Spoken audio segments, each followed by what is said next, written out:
तो फ्रेंड, स्वागत है आप सभी का आपके अपने यूट्यूब चैनल ASS एजुकेशन के एक और शानदार वीडियो में।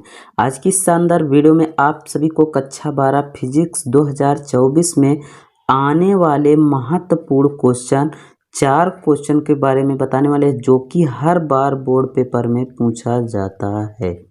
ठीक, हर बार बोर्ड पेपर में ज़रूर पूछा जाता है, तो इस सभी क्वेश्चनों को एक बार पूरा ज़रूर देख लीजिएगा ताकि आपके अच्छे नंबर आ सकें। ठीक, जो कि आपके 5 से 7 नंबर के क्वेश्चन पूछे जाते हैं, तो उसी 4 क्वेश्चन को हम क्लियर कराने वाले हैं। तो वीडियो को एंड तक ज़रूर देखिएगा और प्लीज़ चैनल पर नए आए हैं तो चैनल को भी सब्सक्राइब कर लीजिएगा। चलिए ठीक, तो सबसे पहले यहाँ पर दिया गया है कूलाम का नियम। हम जानते हैं कि कूलाम का नियम क्या होता है।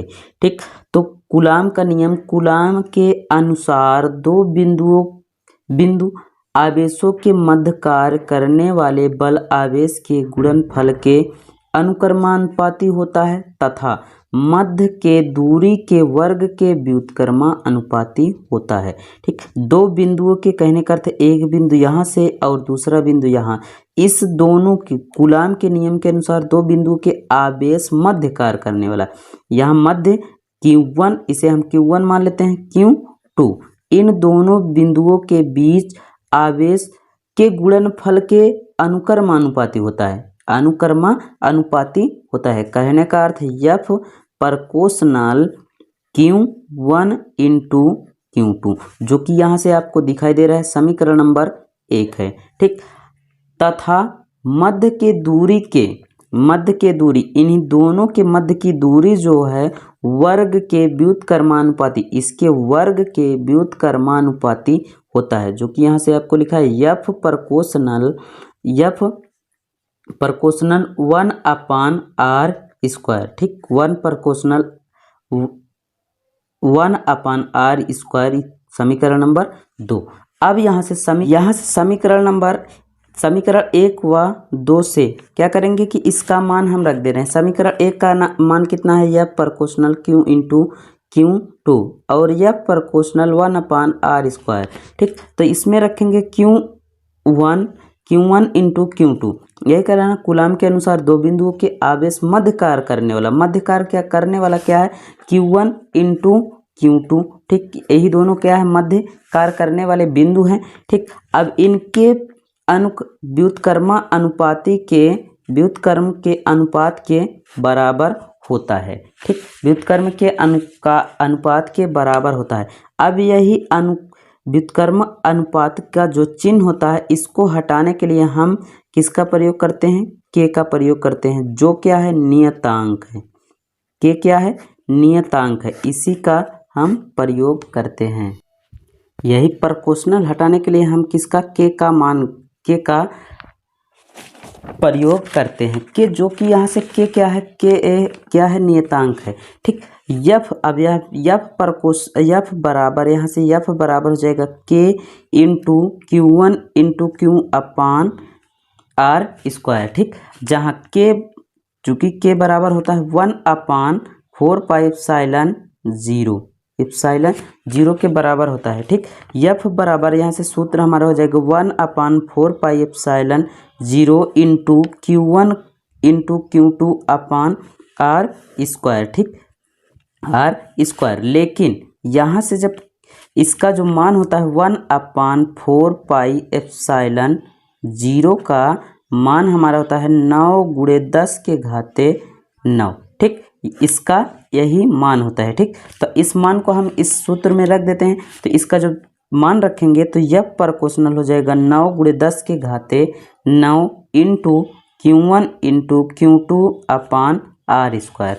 बस यही क्या है, कूलाम का नियम। एक बार आप फिर से देख सकते हैं यहाँ से कि कूलाम का नियम क्या है, कि कूलाम के अनुसार दो बिंदु आवेशों के मध्य कार्य करने वाले बल आवेश के गुणनफल के अनुक्रमानुपाती तथा मध्य के दूरी के वर्ग के व्युत्क्रमानुपाती होता है। ठीक, तो F proportional Q1 into Q2, समीकरण number 1, F proportional 1/r square. ठीक। समीकरण नंबर 2, समीकरण 1 2 से F प्रोपोर्शनल हो जाएगा Q1 into Q2 upon R square. जहाँ कि हम प्रोपोर्शनल का जब चिन्ह हटाएंगे तो वहाँ पर K को हम क्या कर देंगे, नियतांक कर देंगे। ठीक। उसके बाद यहाँ से अब हो जाएगा F बराबर K into Q1 Q2 upon R square, या फिर F बराबर 1/4 pi epsilon 0 Q1 into Q2 upon R square. ठीक। जबकि हम यहाँ से जानते हैं कि 1/4 पाई एप्सिलॉन 0 इक्वल टू 9 गुणे 10 के घाते 9 इसका मान होता है। ठीक। यहाँ से हम रख सकते हैं इसी सूत्र में F बराबर 9 गुणे 10 के घाते 9 into Q1 into Q2 upon R square. ठीक। यही हमारा क्या है, कूलाम का नियम। चलिए next question, question number 2। Question number 2 है गॉस का नियम। ठीक। गॉस का नियम क्या है कि गॉस का नियम होता है क्या कि गॉस के अनुसार किसी बंद पृष्ठ से होकर गुजरने वाला विद्युत फ्लक्स पृष्ठ में उपस्थित कुल आवेशों का 1/0 गुना होता है। ठीक। तो इसका जो यहाँ से गॉस का प्रमेय बराबर, गॉस का नियम बराबर कुल आवेश बटे एप्सिलॉन 0 या सिग्मा क्यू अपान एप्सिलॉन 0। कहने का अर्थ आप समझ सकते हैं कि जैसे मान लीजिए एक बंद कमरा है, क्या एक बंद पृष्ठ है या बंद कमरा है। अब इसमें जितने भी क्या है आवेश आपको दिखाई दे रहे हैं, इनसे गुजरने वाला विद्युत फ्लक्स, ये क्या है, गुजरने वाला विद्युत फ्लक्स है। ठीक। विद्युत फ्लक्स है पृष्ठ में उपस्थित कुल आवेशों का कितना गुना होता है, 1/4 गुना होता है। ठीक। विद्युत फ्लक्स इसका कितना होता है, गुजरने वाला विद्युत फ्लक्स 1/0 गुना के बराबर होता है। जैसे कहने का अर्थ कि एक बंद कमरे में जितने आवेश गुजरेंगे उसी के क्या कहते हैं, उसी का कुल आवेश किसके अनुपात के बराबर होता है, एप्सिलॉन 0 के अनुपात के बराबर होता है। इसी को गॉस का नियम कहते हैं।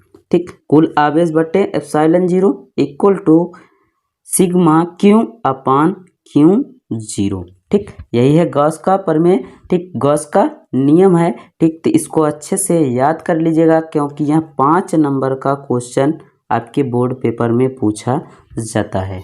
चलिए यहाँ से क्वेश्चन नंबर 3 है किरचॉफ का नियम। किरचॉफ का 2 नियम होता है। पहला नियम हमारा है क्या, संधि या धारा का नियम। दूसरा है लूप या बोल्टता का नियम। ठीक। ये इन दोनों नियमों में हमें दोनों नियम पढ़ने हैं। ठीक। तो एक एक करके हम अच्छे से दोनों नियम को समझते हैं। सबसे पहले हमें पढ़ना है संधि या धारा का नियम। संधि या धारा का जो नियम होता है वो क्या होता है, किसी विद्युत फ्लक्स में संधि पर मिलने वाली समस्त धाराओं का बीजगणितीय योग 0 होगा। ठीक। मान लीजिए यहाँ एक बिंदु है, इस पर मिलने वाली सभी धाराओं का योग क्या हो, बीजगणितीय योग क्या होना चाहिए, 0 होना चाहिए। ठीक। 0 होना चाहिए। अब इस तरीके से हम परिपथ एक बना लेते हैं। ठीक। इसमें धाराओं का बीजगणितीय योग 0 होना चाहिए। ठीक। अब नोट पॉइंट के संधि की ओर आने वाली सभी धारा, मतलब कि इसकी ओर आने वाली धारा, मान लीजिए ए, सभी धाराएं क्या हैं, इसकी ओर आ रही हैं। ठीक। इसकी ओर आ रही हैं। अब इसमें संधि की ओर आने वाली सभी धाराएं किस में होती हैं, प्लस में होती हैं। ठीक।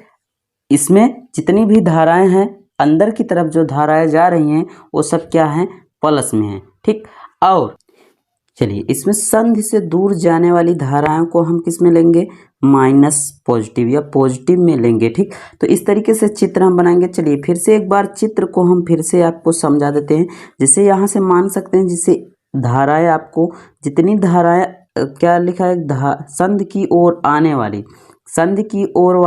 वाली सभी धाराओं को हमें किस में लेना है, प्लस में लेना है। ठीक। तो ये धारा आ रही है, ठीक। और उसके बाद ए वाली धारा बाहर की तरफ जा रही है, ए वाली भी धारा बाहर की तरफ जा रही है, ए वाली धारा भी बाहर की तरफ जा रही है, एक अंदर की तरफ जा रही है, ए वाली भी, ए वाली भी, अब ए वाली भी। अब इसका हम नामकरण कर देते हैं जैसे, ठीक। 4 ए वाली धारा है, I4 ए धारा है, I2 ए धारा है, I3 ए धारा है, I5 ए धारा है, और उसके बाद I6 ए धारा है, I7 ए धारा है, I8 इस धारा को हम मान लेते हैं इस तरीके से, ठीक। तो अब कह रहा है कि संधि से दूर जाने वाली सभी धाराओं को क्या करना है कि माइनस में लेना है। लेकिन यहाँ से संधि का जो धारा का नियम है, वो धारा का नियम क्या है, किसी विद्युत परिपथ में संधि पर मिलने वाली समस्त धाराओं का बीजगणितीय योग कितना होना चाहिए, 0 होना चाहिए। तो अब इन सभी का आने वाली धारा को प्लस में लेना है, जाने वाली धाराओं को माइनस में लेना है। तो यहाँ से हमारा क्या हो जाएगा, I1 plus I4 5 plus I6 plus I8 हो जाएगा, प्लस I7 माइनस, अब जाने वाली धारा है, तो जाने वाली धारा क्या है कि I4 है, माइनस I2 माइनस I3 बराबर कितना हो जाएगा, 0 हो जाएगा। यही हमारा संधि या किरचॉफ का प्रथम नियम है, ठीक। तो जिस तरीके से समझ सकते हैं, एक प्रकार से हम कह लें कि आपका एक कमरा है, ठीक। इस कमरे में यदि 5 लोग हैं, ठीक, तो कोई एक और आता है तो उसको हम क्या करेंगे, प्लस में करेंगे। यदि कोई अब बाहर चला जाता है तो उसको हम क्या करेंगे, माइनस में करेंगे, ठीक। उसी तरीके से यहाँ से जितनी भी धाराएं हमारे पास आ रही हैं या अंदर की तरफ इस बिंदु तरफ आ रही हैं, उसको हम किस में लेंगे, प्लस में लेंगे। अगर जो बाहर की तरफ जा रही हैं उसको किस में लेंगे, माइनस में लेंगे, ठीक। तो बात आपको समझ में आ गई होगी, ठीक। अब दूसरा नियम, यहाँ से दूसरा नियम हमारा क्या है कि दूसरा नियम हमारा है द्वितीय नियम, लूप का नियम, ठीक। लूप का नियम हम किस तरीके से इसको जानेंगे, ठीक। तो किसी परिपथ के प्रत्येक बंद पास में बहने वाली धारा तथा उसके संगत प्रतिरोध का गुणनफल के बीजगणितीय योग बंद में लगे वैद्युत वाहक बल के बीजगणितीय योग के क्या होता है, बराबर होता है, ठीक। बराबर होता है।